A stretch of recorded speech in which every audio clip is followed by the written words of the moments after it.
ನಮಸ್ಕಾರ ರೀ. ಎಲ್ರು ಹೆಂಗದ್ರಿ? ನೀವೆಲ್ರು ಮಸ್ತ್ ಅದರಿ, ಬಿಂದಾಸ್ ಅದರಿ, ಮತ್ತು ಸೂಪರ್ ಅದ್ರಿ ಅಂತ ಅನ್ಕೋತೀನಿ ನೋಡ್ರಿ. ನಾನು ಸೂಪರ್ ಅದೇ ನೋಡ್ರಿ. ಬರ್ರಿ, ಈ ವಿಡಿಯೋದಾಗ ಈ ಇಂಟರ್ನ್ಯಾಷನಲ್ ಅರ್ತ್ ಡೇ ಅಂದ್ರೆ ವಿಶ್ವ ಭೂಮಿ ದಿನವನ್ನ ನಮ್ಮೆಲ್ಲ ಕಾಲನಿ ಜನ ಸೇರ್ಕೊಂಡು ಹೆಂಗೆ ಸೆಲೆಬ್ರೇಟ್ ಮಾಡಿದೀವಿ ಅಂತ ನೋಡೋಣ. ನೋಡ್ರಿ, ಈ ಇಂಟರ್ನ್ಯಾಷನಲ್ ಅರ್ತ್ ಡೇನ ಅಂದ್ರೆ ವಿಶ್ವ ಭೂಮಿ ದಿನವನ್ನ ಫಸ್ಟ್ 1970 ಏಪ್ರಿಲ್ 22ನೇ ತಾರೀಕಿಗೆ ಸ್ಟಾರ್ಟ್ ಮಾಡಿದ್ರು ನೋಡ್ರಿ. ಅವಾಗಿಂದ ಪ್ರತಿ ವರ್ಷ ಏಪ್ರಿಲ್ 22ನೇ ತಾರೀಕಿಗೆ ವಿಶ್ವ ಭೂಮಿ ದಿನವನ್ನು ಅಂದ್ರೆ ಇಂಟರ್ನ್ಯಾಷನಲ್ ಅರ್ತ್ ಡೇಯನ್ನು ಸೆಲೆಬ್ರೇಟ್ ಮಾಡ್ತಾರೆ ನೋಡ್ರಿ. ಸೊ ಹಾಗಾಗಿ ನಾವು ನಮ್ಮ ಕಾಲನಿಯವರೆಲ್ಲ ಸೇರ್ಕೊಂಡು ಈ ಅರ್ತ್ ಡೇನ ಸೆಲೆಬ್ರೇಟ್ ಮಾಡಿದ್ವಿ ನೋಡ್ರಿ. ಈ ಅರ್ತ್ ಡೇ ದಿನ ನಾವು ಸ್ವಲ್ಪ ಗಿಡಗಳನ್ನ ಹಚ್ಚಿ ಆ ಗಿಡಗಳನ್ನ ಯಾವ ಪ್ರಾಣಿಗಳು ತಿನ್ನಬಾರ್ದು ಅಂತೇಳಿ ಅದಕ್ಕೆ ನೆಟ್ಟನ್ನ ಹಾಕಿದ್ವಿ ನೋಡ್ರಿ. ಸೊ ಬರ್ರಿ, ಹೆಂಗಂದ್ರೆ ನಾವು ಈ ಇಂಟರ್ನ್ಯಾಷನಲ್ ಅರ್ತ್ ಡೇನ ಹೆಂಗೆ ಸೆಲೆಬ್ರೇಟ್ ಮಾಡಿದೀವಿ ಅಂತ ನೋಡೋಣ.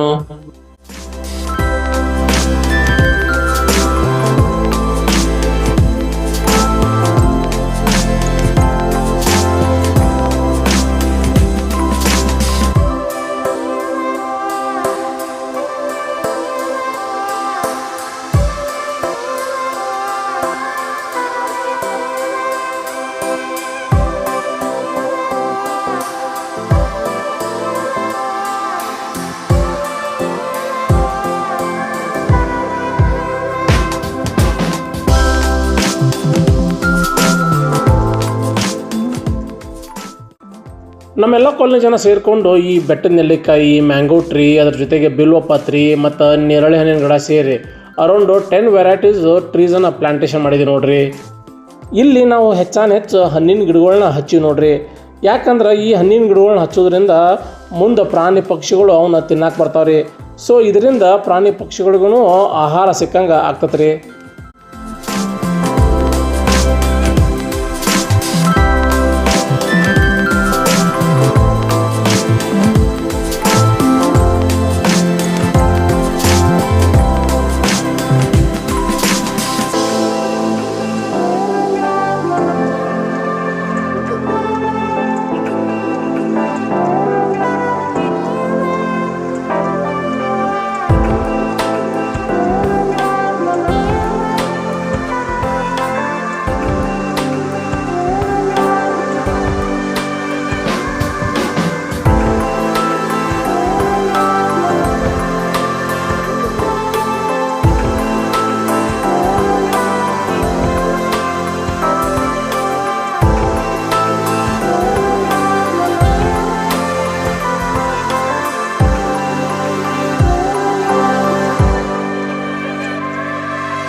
ನೋಡ್ರಿ, ಈ ಪ್ರಕೃತಿ ನಮಗೆ ಎಲ್ಲಾನು ಕೊಟ್ಟೈತ್ರಿ.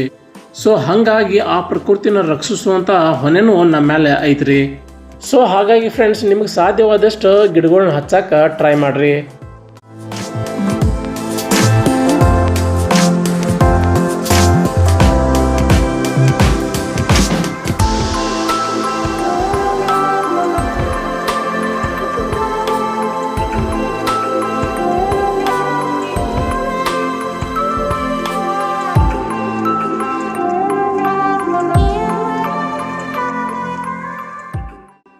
ಓಕೆ, ನೋಡಿದ್ರಲ್ಲ ಫ್ರೆಂಡ್ಸ್, ಈ ಇಂಟರ್ನ್ಯಾಷನಲ್ ಅರ್ತ್ ಡೇನ ನಮ್ಮ ಎಲ್ಲ ಕಾಲನಿ ಜನ ಸೇರ್ಕೊಂಡು ಹೆಂಗೆ ಸೆಲೆಬ್ರೇಟ್ ಮಾಡಿದ್ದೀವಿ ಅಂತ. ಹಂಗೆ ನೀವೂ ಈ ಡೇನ ಹೆಂಗೆ ಸೆಲೆಬ್ರೇಟ್ ಮಾಡಿದ್ರಿ ಅಂತ ಕಮೆಂಟ್ ಮಾಡಿ ಹೇಳ್ರಿ. ಮತ್ತು ಈ ವಿಡಿಯೋ ನಿಮಗೆ ಹೆಂಗೆ ಅನಿಸ್ತೆ ಅಂತ ಕಮೆಂಟ್ ಮಾಡಿ ಹೇಳೋದನ್ನು ಮಾತ್ರ ಮರಿಬೇಡ್ರಿ. ಮತ್ತು ಮುಂದಿನ ವಿಡಿಯೋದಾಗ ಭೇಟಿಯಾಗೋಣ್ರಿ. ನಮಸ್ಕಾರ ರೀ.